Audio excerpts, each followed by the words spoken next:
We are back. This is round two with Mr. Chris Fryar. Let's see if the internet is cooperating better today. It's nice to be here. I really look forward to these shows every Friday, and there's a lot of thought that goes into these, and a lot of research on my guest was especially fun because I am such a fan of this band. Hey, how's that?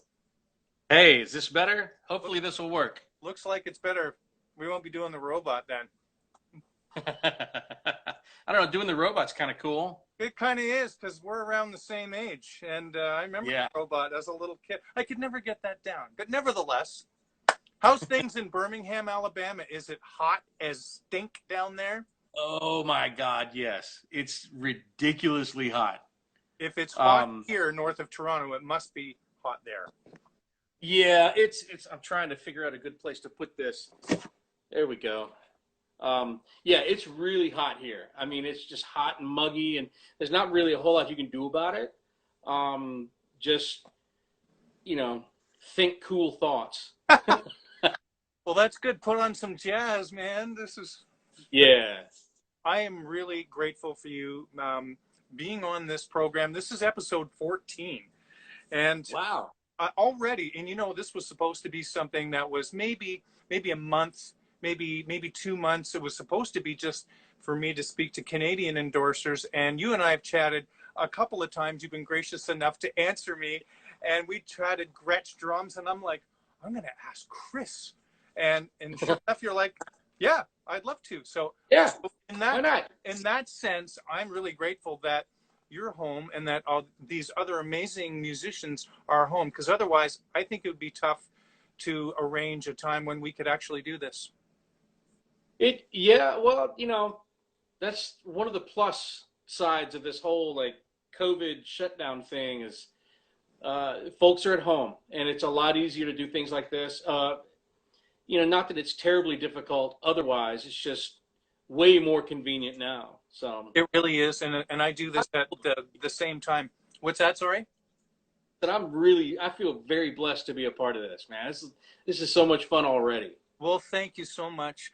Let's dive in. So are you originally from Birmingham? Let's talk about where you grew up and when did music start for you? So I grew up in the little town that I live in, it's a suburb of Birmingham. So I live about 10 miles north of town, and um, I literally just, it's a tiny, tiny little town. My dad was a guitar player, and in an effort to be closer to him, he got me started in music. I wanted to play guitar like him. He would sit around the table and play Willie Nelson songs and at night, and so I wanted to do that. So I started at 6 playing guitar, Wow. and then yeah, and then I started playing drums in the junior high, the middle school band, like the orchestra, and so that's where I learned to read music and yeah, yeah, very very important sort of like a keystone time period for me. That I I never had given much thought to actually playing drums until I joined the junior high band. So Wow. it was just I kind of I'm a good mimicker. So if I see something done, I know kind of how it's done. Yep. And so I was able to play air drums, and my dad was like, why are you doing that way? And I was like, oh, well, that's what they do on the TV shows, and when I see them play, and hands crossed, and Yep. so I started, just doing standardized education in a band program, learned my rudiments, learned basic reading skills, and Traditional grip, and right? yeah, uh, we were offered, at that time, they pretty much had started to be, the thought process was, educationally speaking, that, since you use match grip to play mallets and you use match grip to play timpani, that you should learn match grip on snare drum technique as well. That way, it's a more unified and a more uniform sort of approach. Right. My band director, luckily, was a huge Buddy Rich fan, Oh, and he asked me, he goes, "How do you want to hold your sticks?" And I was like, "What do you mean? What are the differences?" And he showed me the differences in the two grips. And I said, "Well, which way does Buddy Rich play?" And he said he uses the traditional grip. And I said, "Well, that's what I want to learn." And I really honestly believe that to a certain extent, it was really good for me because it enabled me, or it forced me to learn everything twice. So the muscular motions are different. So if you have, I don't know if you can see, there we go. yep. So if you're doing this, the muscles are moving in a certain way.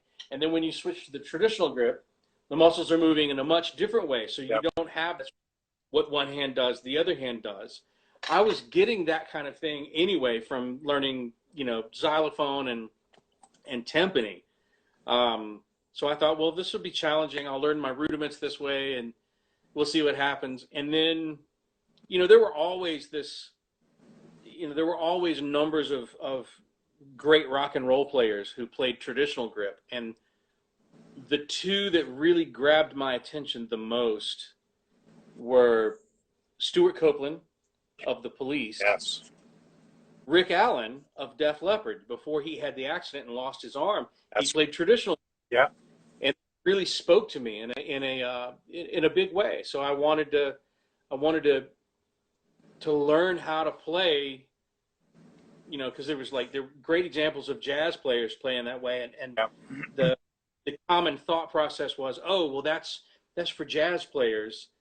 You don't use that in rock and roll. And then I started finding all these rock and roll drummers that played that way, and I thought, well, yeah, you do. So, And it's great to see you play that. And there's lots of great footage out there of you with that beautiful traditional grip.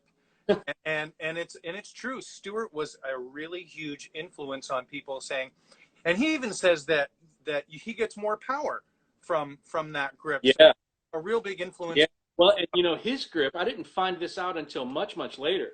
In fact, just a handful of years ago, that Stewart's grip was a modified traditional grip. So instead of doing two fingers over, it's one finger over. It's a really strange grip, but it works so well for him. That is weird. And he really, and I thought it was a joke when somebody told me. It was like, that's a modified traditional grip. And I said, no way. And I started looking at footage, and I was like, oh my goodness, it really is true. Yeah. But I think to a great extent that adds to his ability to be so expressive and so creative. And I think, many years ago I had gone to this a marimba clinic. It was a great marimba player and instructor, a gentleman named Gordon Stout, and he had the sort of thought process and the mentality of, as long as you are able to produce the required sound sonically, it doesn't matter what the technique is that you use to acquire it. So as long as you're hitting, and so if you apply that to the drum set, it doesn't really matter how you hold your, as long as you're able to get the sounds that are needed. Now there are, to take the other side of that, there are certain techniques that physiologically have been proven to be more advantageous and in terms of injury and longer sustainable periods of playing. So that's not to say you shouldn't learn good technique and you shouldn't learn proper grips and things like that, but I wouldn't get too caught up on it. That's for all you youngsters out there that may be watching. That's awesome. That is amazing. So you learned that, and you learned rudiments, and you learned to read, and you learned to play with people at a young age. How phenomenal is that, Yeah. I don't know if that happens so much nowadays. It's, I don't know. It's my path was really, the best way to describe it was just scattered with random positive influences. When I think I got my first drum kit at like 14. Okay. And then like a year later had somehow managed to join a community big band. and it was a bunch of retired doctors and lawyers and dentists, and they wanted to get together and play big band music. And I would go and hang out, and they would let me play some. And because of that, we ended up doing a gig in a jazz club. And I told my mother, I said, I want to go hang out here as much as possible. And she was reluctant at first. She talked it over with the owners of the club, and they were reluctant, but everybody kind of agreed that as long as I didn't get into any trouble, that it would be okay. And so at 16, as soon as I was able to start driving, I was hanging out, while all my friends were out, being teenagers and doing things that possibly get them arrested. I was hanging out in a bar, which could have gotten me arrested, but I was underage. I didn't have any business being there, but I learned a lot because all the musicians would come in and they would, oh, who's the kid? Well, come here, kid. Let me show you this. And I had some really great teachers who were not like legitimate teachers. They didn't have a degree. They didn't have a school. The stage was the school, and that was, or the classroom, I should say. And they would training. That really is the on-job training from people who can't. What? But you knew you were. Go ahead. Sorry. They would. The cool thing was they would allow me to play, and the other players, the bass players and guitar players, saxophone players, and all the other players in the band, in the house band there, they were so patient, and I think that was the biggest gift of all, was their patience. And they knew that I was there to learn to play, and they knew that I was there to learn to play an idiom of music that not a lot of kids my age were really interested in.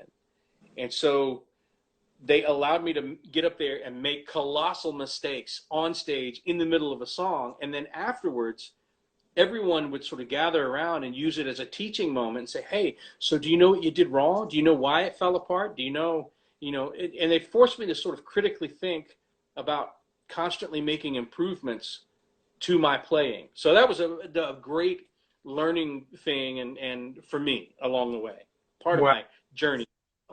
And how long did you do that? I mean, I did that for until I left for college. I left for college. I was 18, going on 19 when I left home for college, and then so I had been hanging out almost every weekend in a jazz club, Smoky Jazz Club, hanging out with people that I found out later, much later in life, that they were probably not as well, let's see, what's the word I'm looking for? Probably unsavory characters were, who I was hanging out with, and but they never showed me that side of themselves, and so it was cool. Now, where was that? Was that in Birmingham, in the Alabama? Oh, yeah. Yeah? Yeah. In the 80s. Yes, in the 80s. Incredible. That is amazing training. Now, you probably were just so interested in absorbing and learning that maybe the peripherals didn't mean as much to you as the music?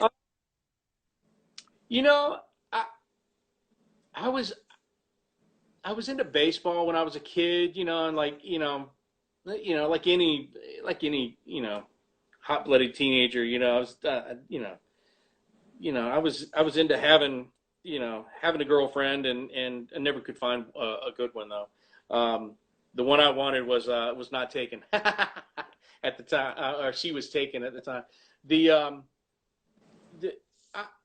Everything else around me didn't matter for the most part. I was really that far into music, and into all sorts of music too. So it wasn't just, I played in a heavy metal band at the same time so I would go on like several nights a week and rehearse with a heavy metal band. And I mean like a heavy metal band.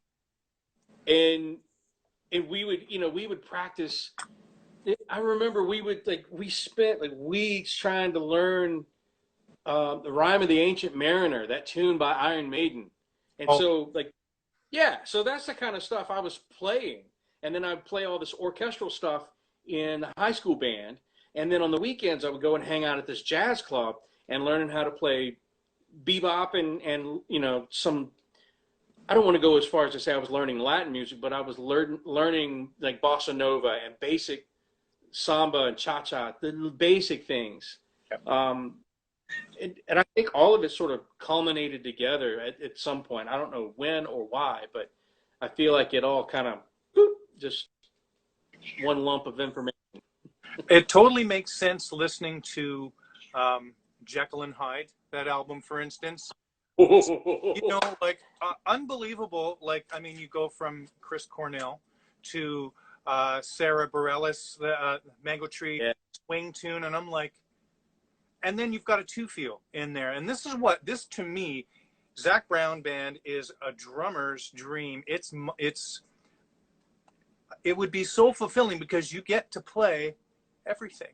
But we're not there yet. But I can tell now that you've told me your backstory totally makes sense, because I'm listening to you going, so you've got a really great funky kind of groove, a great train groove, a great two feel. But man, I was listening to that. I'm like, is that Vinny playing on a swing track reading it? But no. Anyway, I wanted to a couple of things here. People have asked if they're allowed to ask some questions. By all Sure.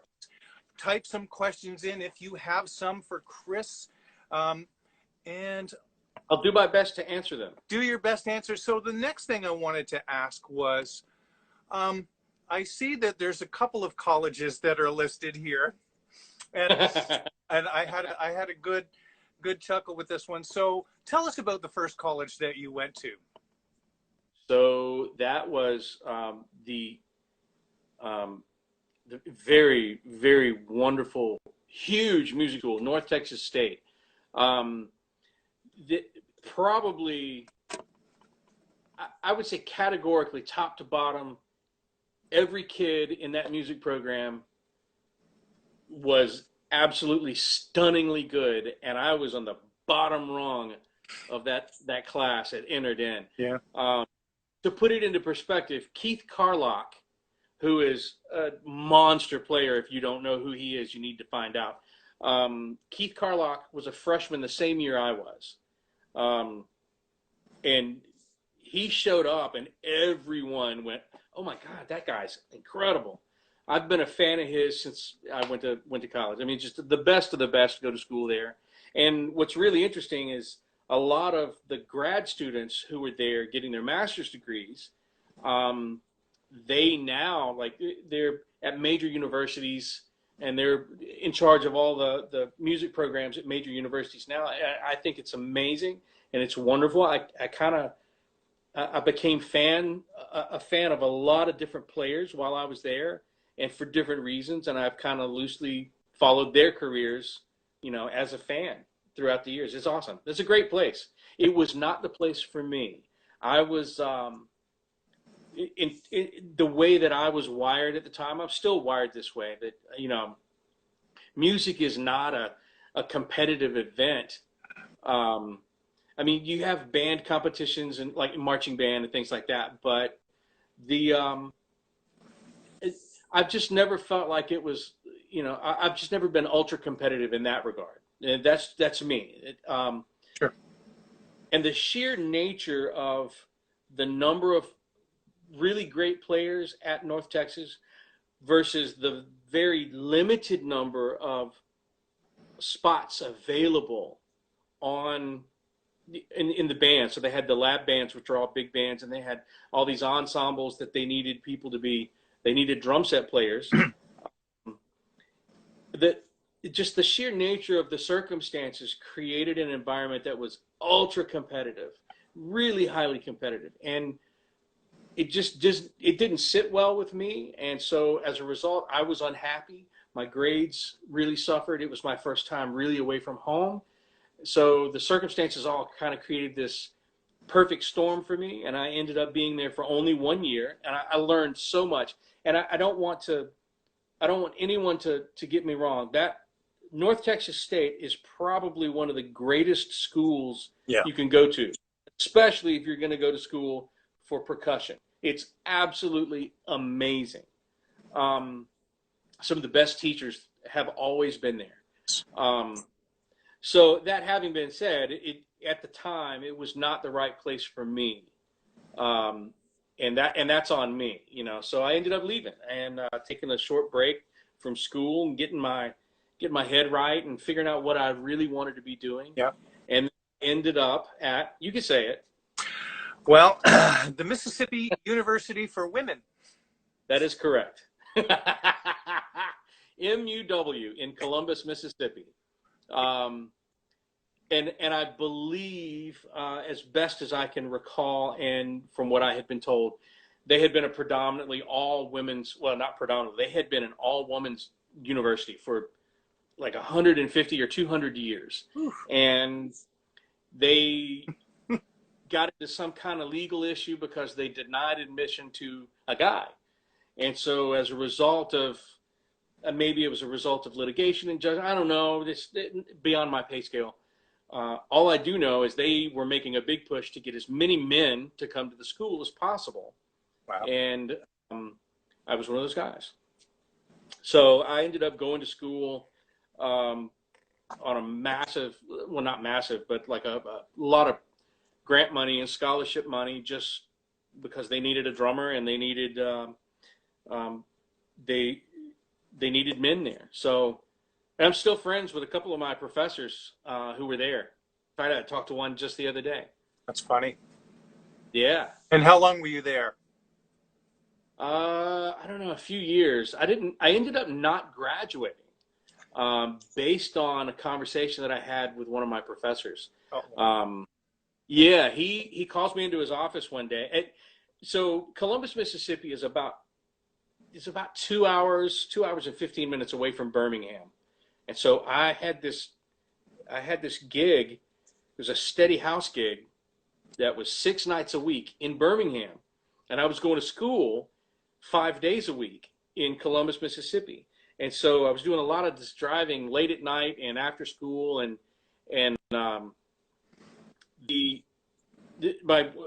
one of my theory professors pulls me into his office one day and he says, "Hey man, what do you want to do with your life?" And I said, "Well, I'm kind of doing it. I'm a working musician, and I really want to do that." And he goes, "You don't want to teach?" And I said, "Well, I mean, I don't mind it, and it's fun, but it's not right now. I don't want to teach. I want to play." And he goes, "You should quit school." And I said, "What?" And yeah, he totally advised me to quit school. He told me, gave me some really beautiful advice. He said, "You know, school will be here. Youth and youthful opportunity will not always be available to you." So he sincerely advised me to quit school, and had even jokingly threatened that if I didn't drop out of school and pursue being a musician, in fact, his exact advice was, "I advise you to quit school, join a band, and go on the road." And I said, "And what if I decide to stick around?" He goes, "I'll flunk you, and you'll have no choice." That's amazing, because he saw something in you that you needed to do that. Right. He saw something in me that I could not see inside myself. And, you know, and an interesting, like, sort of full circle kind of, you know, thing to the story is, fast forward 20 years almost, and I'm backstage at the Grammys, the Zac Brown Band. We had just won our first Grammy, and my phone rings, and it's my professor, Dr. Montalto, and he says, "Hey, I just saw you win a Grammy. It looks like my advice paid off pretty well." And I said, "Yeah, it did." He said, "Great, I'm proud of you. I'll call you on Monday." And he hangs up the phone. That's It was, yeah, a beautiful, like, full circle kind of moment for me. That is amazing. Now, how did the Zac Brown Band gig come about for you? $40 and a cheeseburger? Oh man, yeah. Story there. All right. So I had been freelancing a lot. I was, at the time, I was playing with a guy named Oteil Burbridge, whom at the time he played with the Allman Brothers Band. He has since become a member of Dead and Company, and Oteil had a side project called The Peacemakers, and so I'd been playing with him, and I'd been doing other freelance work when I couldn't do that gig. And I had done this I started doing this gig on Wednesday nights in Atlanta, which is about a 3-hour drive from Birmingham. And I would drive on Wednesdays. I would drive all the way to Atlanta to play a gig at a barbecue joint, and the gig paid $40 and basically a meal, but there was a limitation on how much you could Of eat. course. So it was like essentially $40 and a cheeseburger. And then I would pack it all up, play the gig as a 4-hour gig, and then drive, pack it all up and drive back home. And I did that it was getting close to 2 years' time. And it was an open jam session. So we were playing blues music and whatever else we really kind of wanted to play. And I had met this mandolin player. And he called me up one afternoon and he says, "Hey, this is Tim. I was wondering if you would be interested in playing with a guy named Zach Brown. He does a lot of gigs here in Atlanta." And I said, "Yeah, sure, I'd love to." And I had actually heard them play like maybe a year prior to that and thought, man, these guys are really good. And so I remembered the name. And I told my buddy Tim, I said, "Yeah, I'd love to. Give him my name and number." And he said, "I already did. And he's going to call you." I was like, "Okay." And then, gosh, I think it was like a couple of weeks later, I get like a random weird phone call from Zach. He introduced himself and, "Hey, I'm Zach Brown, and we need a drummer. My buddy Tim told me I could throw away every other name and number, but I already invited a bunch of people to audition. So do you want to come audition?" I said, "That'd be great. I would love to." And the way things worked out, I ended up not hearing anything for like almost a month. Wow. And then I get a phone call on, I think it was like maybe, like I get a phone call on like a Thursday night, and it's from one of the guys in the band, Coy. And Coy says, "Hey, here's where you go to download the music. And by the way, your audition time is Saturday at like 10:30. I was like, "Okay, I'll be there." And I literally had, like, I downloaded the tracks to learn. And so I spent all day Friday shedding really hard. And then Saturday morning, got up at the crack of dawn, drove over to Atlanta, did the audition. And they had some really, really great drummers auditioning. I mean, some guys that I just totally respect on so many levels. They were there, and I was like, man, there's no way I get this. There's no way I get this. Yeah. But I went and I did my best and had a good time with it. And a couple of weeks after that, Zach calls me up again. It's like, "So it's down to you and one other guy, and you wanna come and do this." You want to come and do it like a weekend out, like we're going to travel somewhere in a bus and spend a weekend playing, and then we'll do that with the other guy, and then like whoever we like hanging out with best, that'll who's going to get the gig. And I went, "I love it. That's perfect. I may not like you guys, and yeah." True. Yeah, and so it really worked out. They kept calling me. They gave me a nickname like 2 hours into the trip, And what's that? So, oh, they call me Sweets. Yes, they do. Yep. Yeah, it has to do with my love affair with candy and snack cakes like that. So, which at the time, I was a lot. I don't know if I was a lot heavier then or if I'm heavier now. I think maybe I'm the same weight. It's just different. It changed where it sat, I guess. Yes, yes. Now, how old were you at this point? Like, you weren't 20 years old. Oh man, I was. Let's see.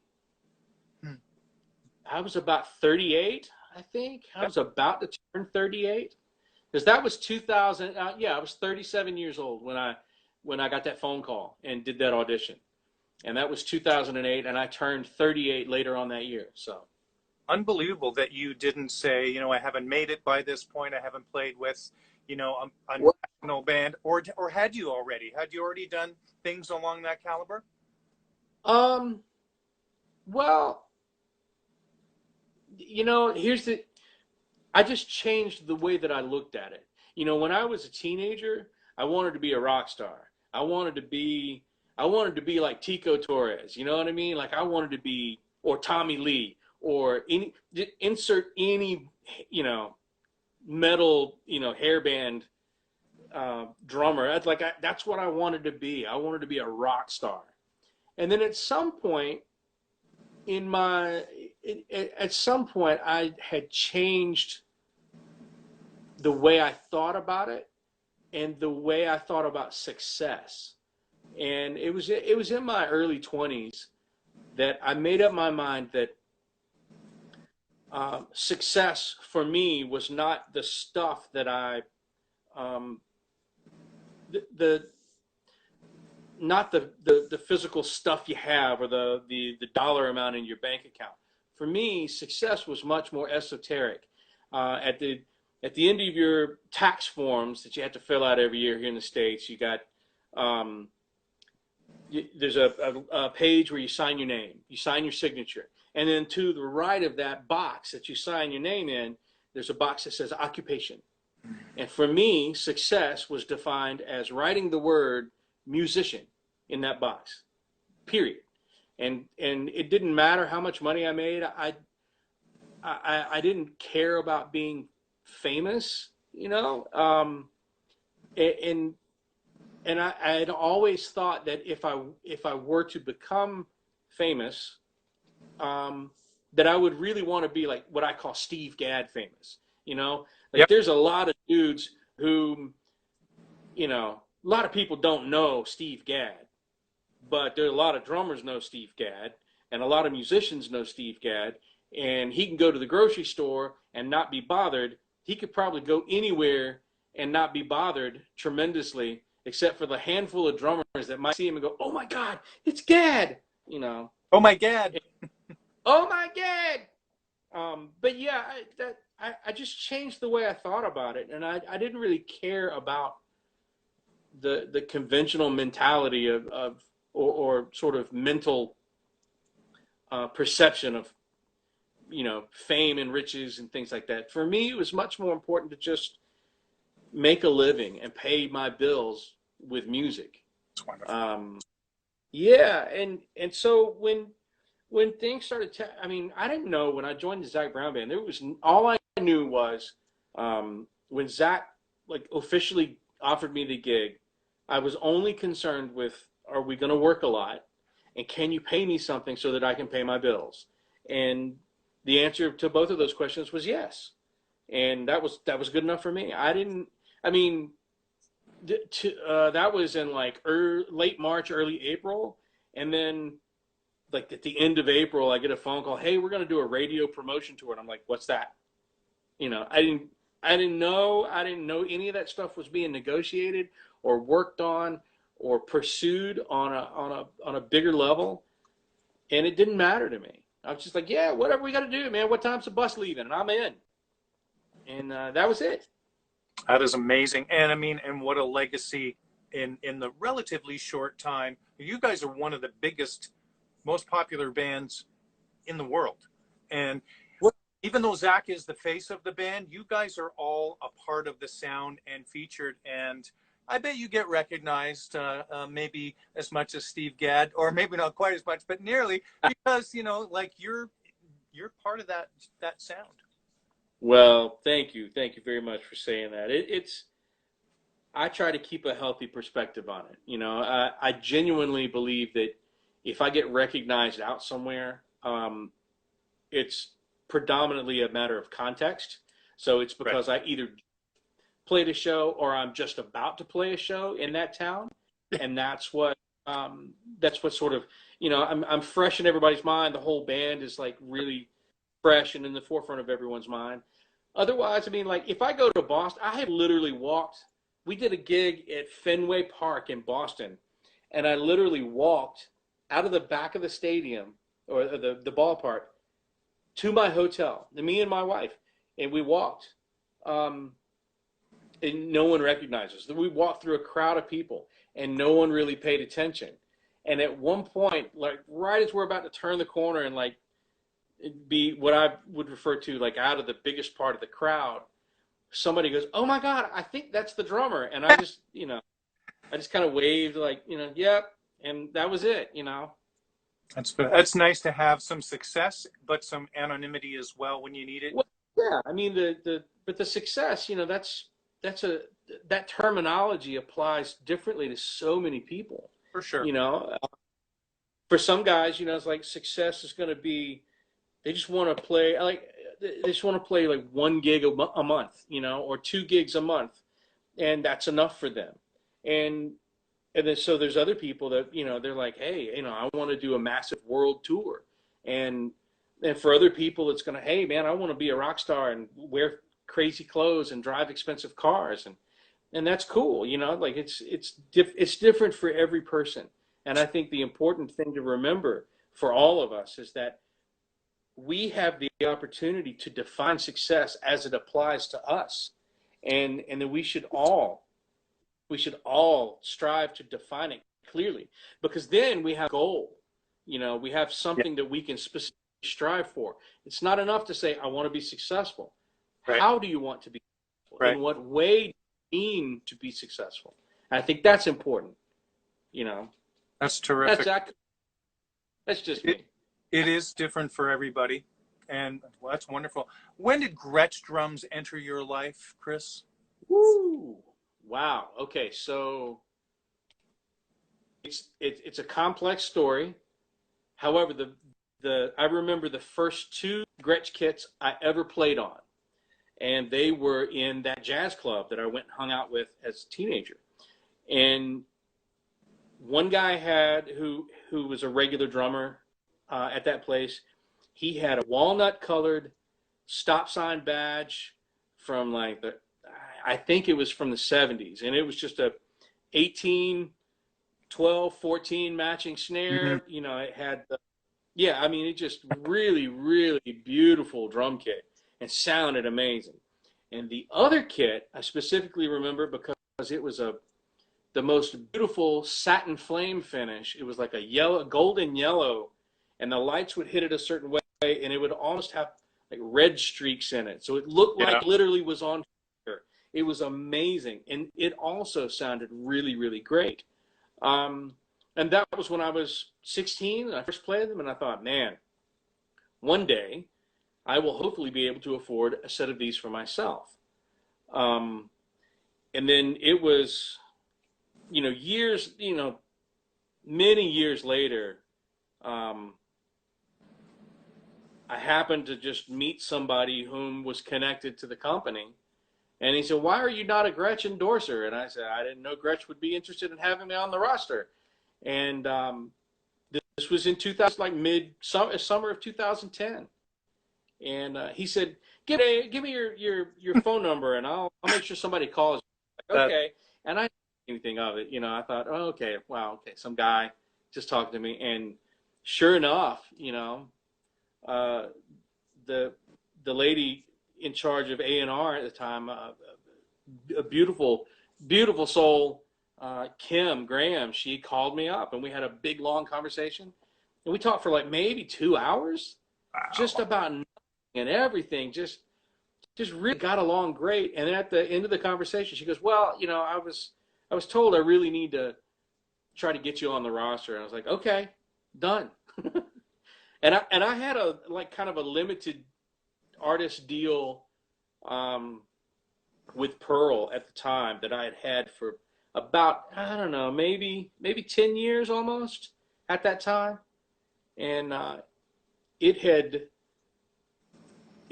run its course, and had needed to be either seriously upgraded to a different sort of level, or, you know, Or kind of way. Yep. And it just worked out. I mean, it's nothing against Pearl. I mean, they make great drums, and I love all the people there. They're amazing. They are great. And you know, their headquarters is there, in U.S. headquarters is in Nashville. But it just, you know, it's a business thing. It didn't work out. And, you know, on an emotional level, I'm like, oh my gosh, I'm a Gretsch endorser. This is going to be, you know, I was so excited. It was really incredible. And then it was just, it started me on this like crazy path of snare drum collecting, and not vintage stuff either. I mean, like everything on, you know, I call it the drum roster, you know, like you want to have one of everything. And so we chatted about that. Can we see any of your drums? Are they handy? Oh my God. Yeah. Sure. Hang on. See. Let me, I've been telling some of my friends some of the pictures that you sent me over the last couple of years, just of the. Yeah. You said this is actually an outdated picture, and there's more. And Yeah, hang on. Let me figure out how to flip this camera around. Ah, there we go. All right, so here we are. This is in the studio. That's the red stop sign badge that I got in 2010, and it's kind of set up for recording, and a couple of different drums back there behind it.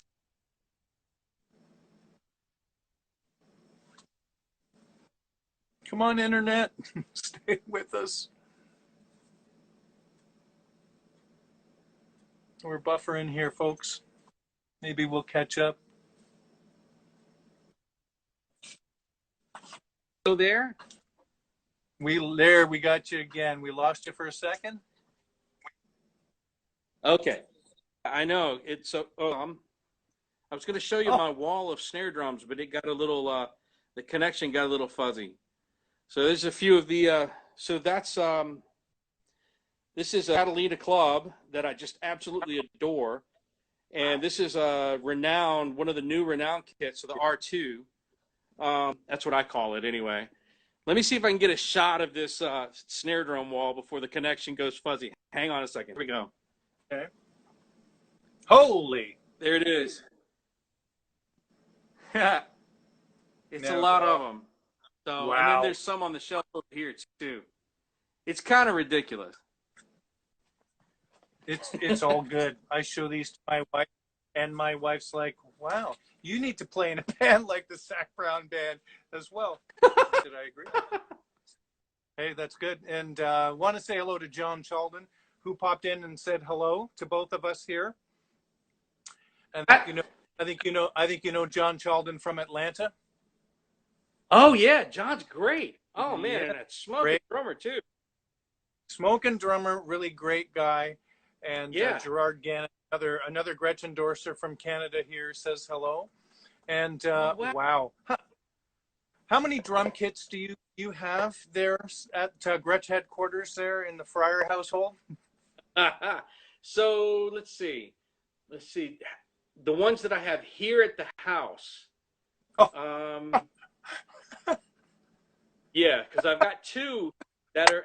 I've got no. There are three that are in the warehouse where we store all our touring equipment. So there's the A rig, which is a USA custom, and then there's a B rig, which is a renowned kit, and then we have another Catalina club that we use as just like a. Every now and again, we'll like one of us will get crazy and go, "Hey, let's open for ourselves," and so we'll have, yeah, yeah, it's that's ridiculous and kind of awesome. so like if Clay Cook wants to do like a power trio thing to kind of open the show, then we've got that extra kit to set up, drag out. So I have options. So that's three kits out there on the road, and then I've got here at the house, counting the ones that are not Gretsch drums. So like I still have my very first drum kit, Oh, uh, what was that? the Ludwig Vistalite. Oh boy. Yeah, it's pretty crazy. So let's see. Counting the ones that are not Gretsch drums, I've got 1, 2, 3, 4, 5, 6, 7, 8 drum kits here at the house, and something like I don't know. There's well over 100 snare drums here, but only about 50 of them Gretsch. Okay, that's acceptable then. That's It's incredible. yeah, Incredible.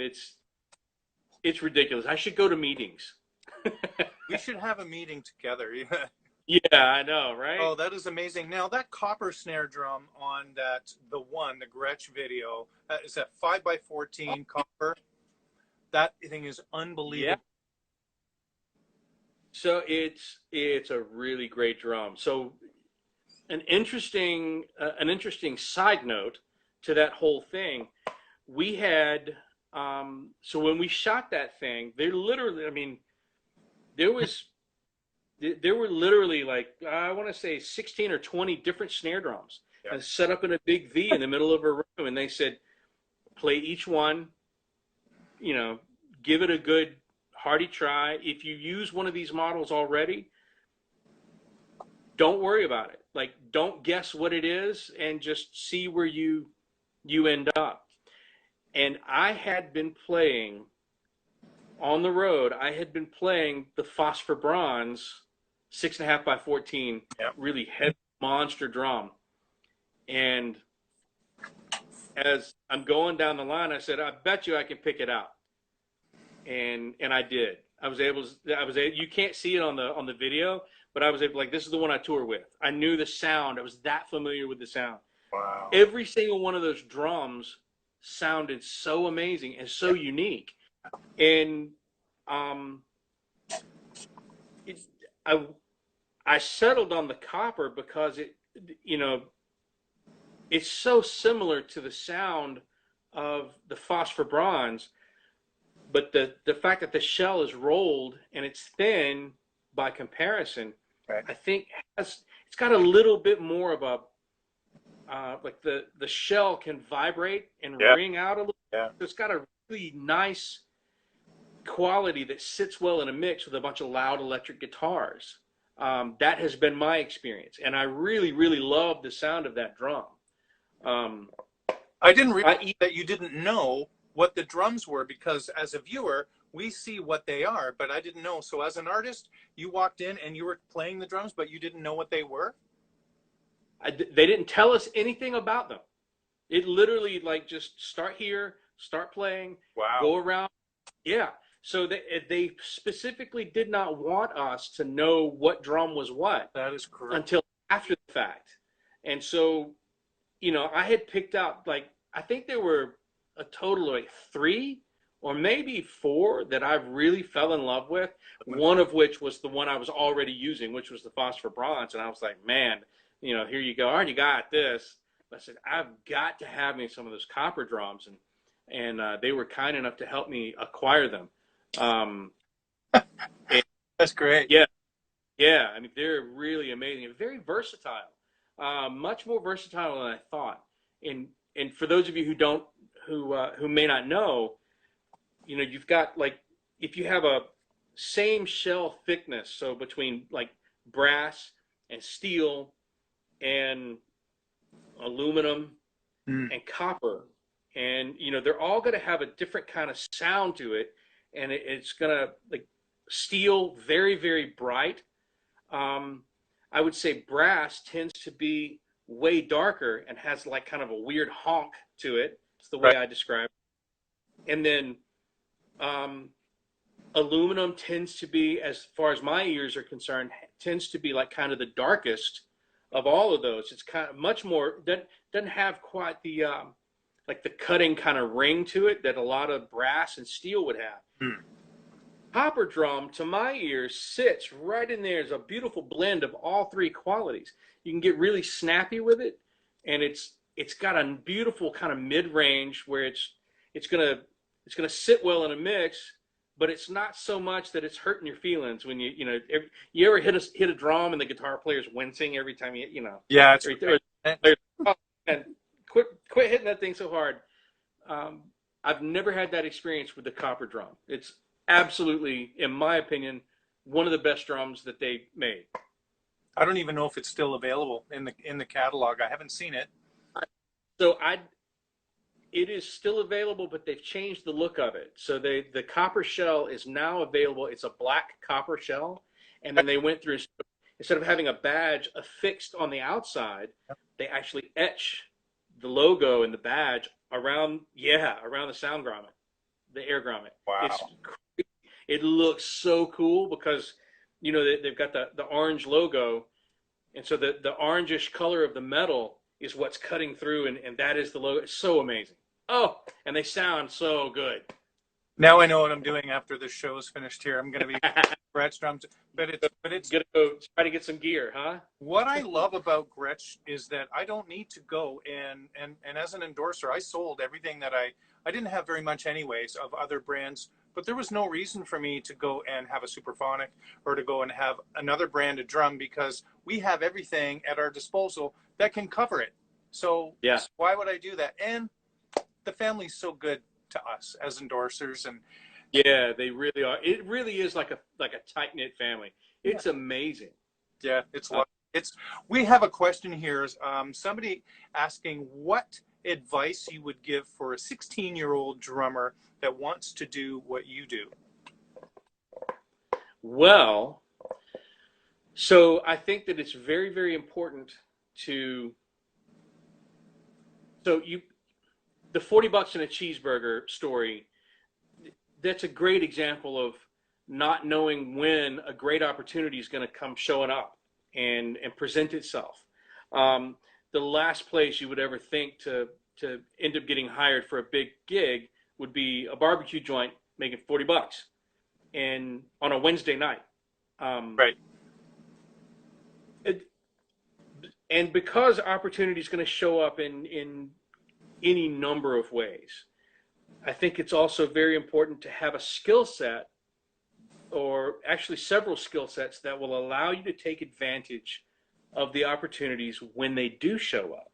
So, for example, if somebody says, "Oh man, I really like the way you play," we're gonna, they see you playing with a metal band, and they go, "Man, I really like the way you play. I think you'd be perfect for this other group, but it's a reggae group," and you have no thing of what reggae is, and what they're trying to create is like a blend of, say, metal and reggae. It could happen, um, but if you don't have a skill set that allows you to play reggae convincingly, then you might miss out on that opportunity. If somebody says, "Hey, I want you to, I'm gonna hire you to. I like the way you present yourself. You're a good hang, and you seem to be a great musician. Um, we're going to, I want to hire you to be in this band, but we read a lot of charts. And if you don't have a reading skill set that allows for you to do that, then you might miss out on an opportunity." But the same can also be said to have a smart business mind and a smart work ethic. Yes. So you don't possess those skill sets, that might be what prevents you from taking advantage, full advantage of an opportunity as it presents itself. So I think, so my advice to a young player that might be 16 or 17 years old, first thing, define what it means to be successful. If you want to end up playing on big stages, understand that realistically speaking, it's it's not easy to get those gigs. I know it's not about talent either. I know a lot of really incredibly gifted drummers that just probably will never end up with a really big high profile gig for myriad reasons. Maybe they're not good at business. Maybe they're always, pawning off their gear to pay bills. That's another big important thing. Always keep good gear. Don't sell your gear. That's a big one. You have to have it's like a set of tools. Have to have a good set of tools. Keep good heads. Keep good sticks. Keep good cymbals. Don't let your stuff come into a state of disrepair. Invest money when you can to have cases, appropriate cases to lug your stuff with. That's important. You don't want to you don't want to finally get that big break and they start packing up all the gear in the back of a semi and you don't have a bunch of cases. You're just like, just toss it in there wherever you can. You got to have serious cases in order to not have damaged equipment. So that's my advice to young people is, if you want to do it because you love it. Don't worry about becoming rich and famous like right away. Give it time. Stay dedicated. Stay the path, and let fate and destiny and all that stuff do what it's going to do. Pray a lot. That helps. That is wonderful, and I'm really happy for your success. Really happy that we had a chance to talk a little bit. I wish we had another hour. We can do another hour if you want. Oh, sure. Here we go. Let's get settled in. Have some more coffee. Gretsch mug. So what are you doing these days now that COVID is happening? What are you doing at home? Honestly, I've been doing a lot of like home projects to get things get caught up on what I call the honey-do list. Yeah. Honey, will you do this? Honey, will you do that? I've trying to keep that handled as best I can. And then also, um, I kind of reached this. I was so depressed about not being able to get out and play. This is the first time in my career where, through no fault of my own, through no, there's no injury that prevents it. There's no, um, you know, there, the phone, I've got equipment, I've got everything I need to go play a gig, and the entire industry has shut down. Yeah. Um, there are no gigs to be had right now because everything shut down. And I was so depressed for a good solid month. I literally didn't touch drumstick. I was so depressed.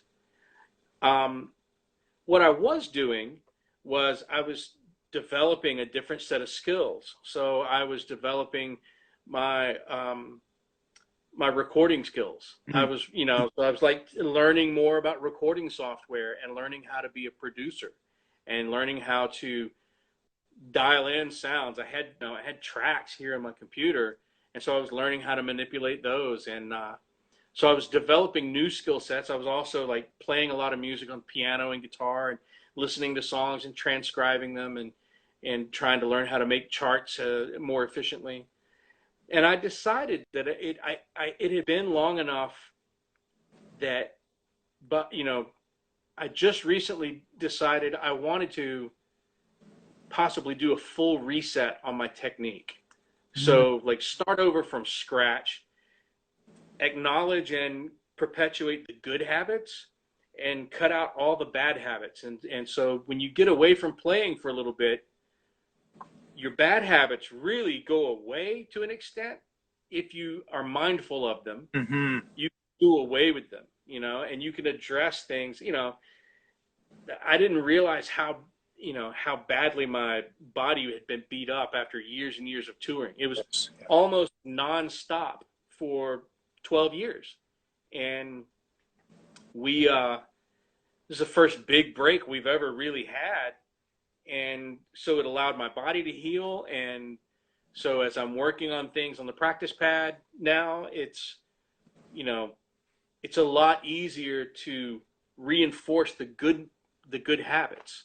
And so I'm trying to do that. I'm trying to, in terms of what I'm working on from an esoteric sort of music standpoint, trying to work on doing. Let me think of the best way to express this. In snare drum technique, if you're going to play a whole note, um, you play a long note. And unfortunately, when you play a snare drum, the Right. tap and so our inclination is to play.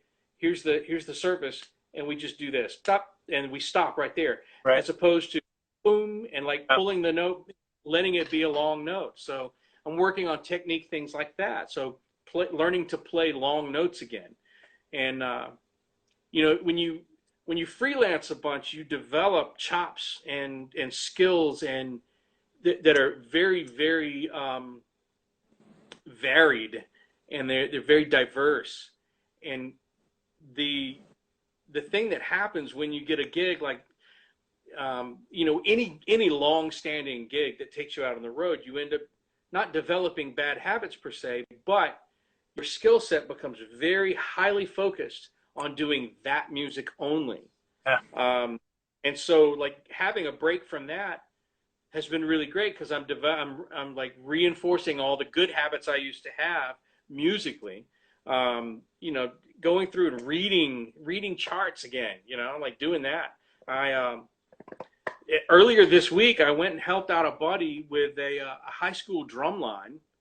Wow. Really, really gifted and talented group of kids. I mean, just enormous chops on these kids, and it's invigorated me to want to do more and more and more. So it's yeah, I mean that's a skill set. You know what I mean? It's like playing rudimental stuff, and I used to be very, very highly rudimental in my approach, and then I got away from that because that's not what was required in Zach Brown Band. So We are going to get cut off in 20 seconds, my friend.